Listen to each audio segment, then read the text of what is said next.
મધ્ય પૂર્વમાં ઈરાન અને અમેરિકા વચ્ચે ચાલી રહેલા યુદ્ધે હવે ભારતના સામાન્ય માનવીના ખિસ્સા પર સીધો પ્રહાર કર્યો છે.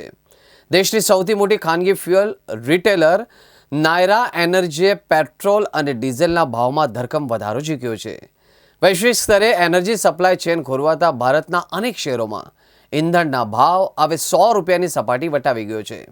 નાયરા એનર્જીના નિર્ણાયક બાદ કિંમતોમાં પેટ્રોલમાં પ્રતિ લિટર 5.5 રૂપિયાનો વધારો કર્યો છે, જ્યારે ડીઝલમાં પ્રતિ લિટર 3 રૂપિયાનો વધારો કર્યો છે. જેના પગલે અમદાવાદમાં હવે નાયરાના પેટ્રોલની આશરે કિંમત 99.65 રૂપિયા પ્રતિ લિટર, ડીઝલની કિંમત 93.7 રૂપિયા પ્રતિ લિટર રહેશે. ઈરાન યુદ્ધના કારણે સ્ટ્રેટ ઓફ હોર્મુઝ બંધ થવાની ભીતિથી વૈશ્વિક સ્તરે ઉર્જા સંકટ ઘેરાયેલું છે. જોકે તેહરાને ભારત સહિત 5 દેશોને આ માર્ગ પરથી પસાર થવાની મંજૂરી આપી છે. છતાંય સપ્લાય ચેન ખોરવાતા ખાનગી કંપનીઓએ ભાવ વધારવાની ફરજ પડી છે. માત્ર પેટ્રોલ ડીઝલ જ નહીં પણ દેશના અનેક શહેરોમાં એલપીજીની પણ અછત જોવા મળી રહી છે, જેના કારણે કોમર્શિયલ ગેસ સપ્લાયમાં કામ મુકાયો છે.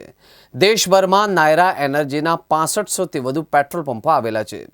અચાનક થયેલા વધારાના કારણે વાહન ચાલકોમાં રોષ પણ જોવા મળી રહ્યો છે. હૈદરાબાદમાં પેટ્રોલની કિંમત 107.46 રૂપિયા સુધી પહોંચી ગઈ છે, જ્યારે મુંબઈ અને કોલકાતા જેવા મેટ્રો શહેરોમાં પણ ભાવ 100ને પાર કરી ગયો છે.